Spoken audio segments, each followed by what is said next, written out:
Hi, I'm David Delgado. Today, I'm going to take you through the process of creating a morphing baseline like the one that you just heard, using the sequencer of Sequential Pro 3. To do so, we're going to be recording parameter changes in real time and adding some modulation. Let's start by recalling the Pro 3's basic program. To do so, hold the transpose down button and press latch. On the basic program, all that we can hear is a sawtooth wave that comes from oscillator 1. The volumes from oscillators 2 and 3 are completely turned down. If you turn down the volume of oscillator 1, we would hear nothing.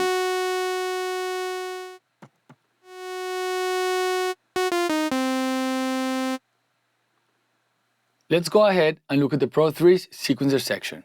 It consists of 4 separate phrases, A, B, C, and D, each of 16 steps.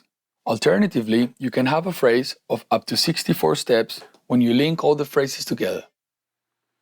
You get 16 tracks. Tracks 1, 2, and 3 are preset for no related functions, and tracks 4 to 16 are unassigned and can be routed to whatever you want. It's a very powerful sequencer, and it's really easy to use.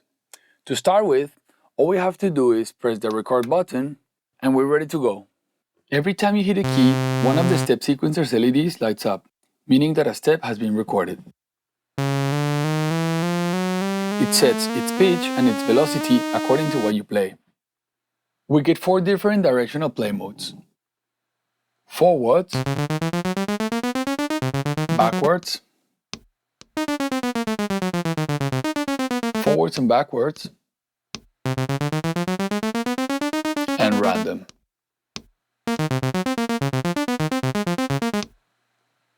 For today's purpose, I will only use 6 steps, as I prefer to keep my baselines rather simple.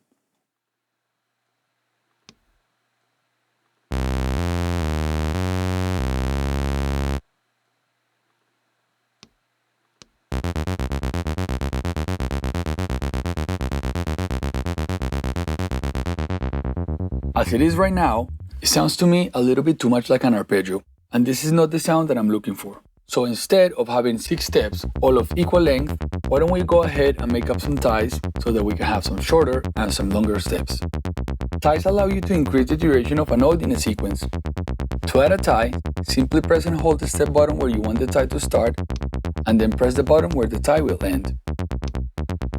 To mute or unmute, just press the steps button. Now we stepped a bit away from the arpeggio-like sound, but the phrase sounds a little robotic. Let's add some swing to give it a more human feel. Let's hear it with the kick.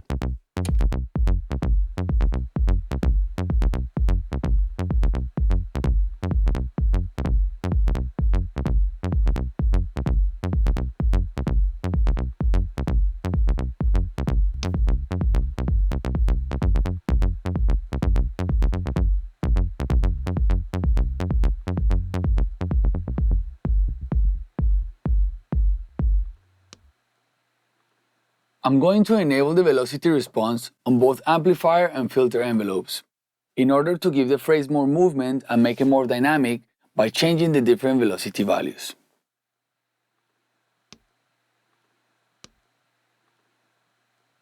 Turn up the envelope amount on both envelopes. Track 1 on the sequencer stores the pitch and velocity values for each step. To edit them, hold the track select button and press 1. Use the first encoder to scroll through the steps, and the fourth encoder to adjust the velocity values. As you start tweaking the velocity values of each step, notice that the louder the velocity values are, the louder the step plays, and vice versa. The lower the values are, the quieter the step plays. This is due to the active velocity response on the amplifier envelope. And in the same way, the higher the velocity values, the more the filter cutoff opens, and vice versa.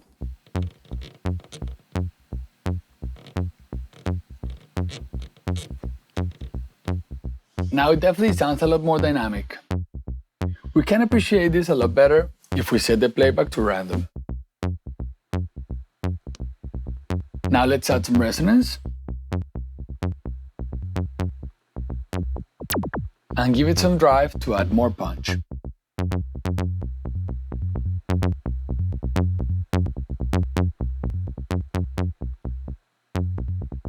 Let's add some weight and some more bottom end by bringing in a low frequency sine wave using oscillator 3. Put up the volume on the mixer section, set the wave shift to sine, and then turn the octave down.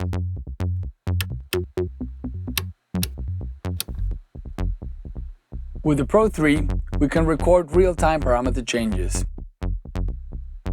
Let's say we wanted to add some movement to the filter envelope amount.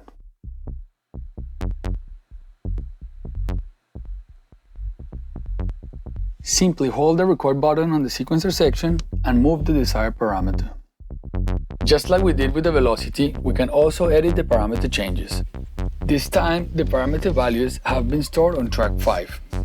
We use the first encoder to navigate through the steps and the third encoder to edit the parameter values. In this particular case, I try to make sure that there's always a difference in the parameter values from one step to another. This will ensure more changes in the sound when it interacts with other parameters.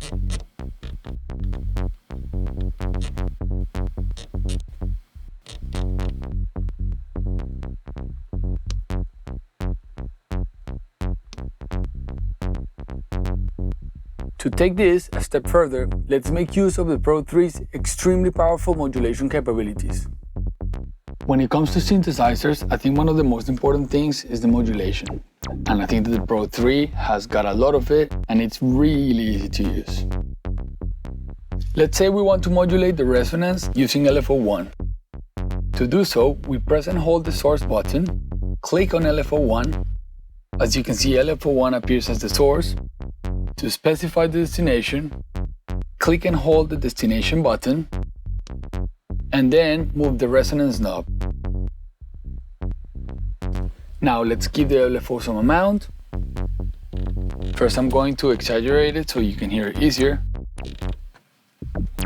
And now I will back off to find a point where you can hear it without it being too much. You can hear how it regularly has this sort of acid moment. This is when the high resonance values collide with the high values on the filter envelope amount. And due to the fact that I'm using a random wave on the LFO, this happens every time in a different moment and it keeps changing all the time. Now, let's route LFO2 to modulate the pitch of all oscillators. Hold down the source button, click on LFO2, LFO2 appears as the source. Choose the destination using the fourth encoder. Give the LFO some amount. I will exaggerate this so you can hear it clearly. And now back off to find the sweet spot where we can hear it, but it's not too much. Something around here.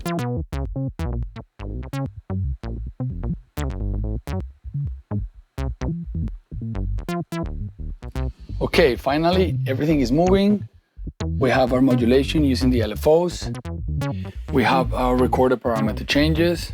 I think it's now time to finalize this. There are only a couple of things left to do. Fine-tune the filter cutoff.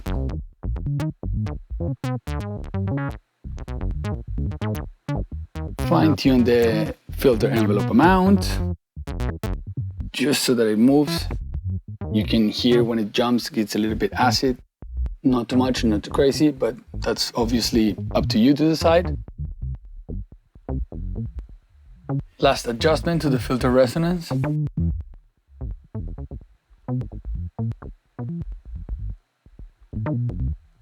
And I think we've got it.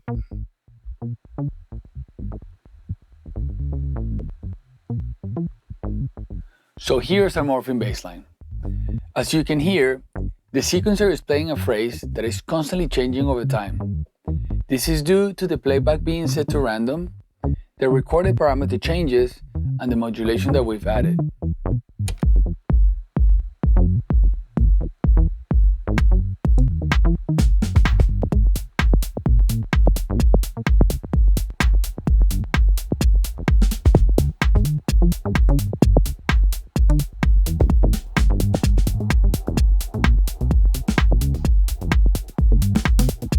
I hope you liked the video. If you have any comments, questions, or suggestions, feel free to contact me. See you next time. Don't trip.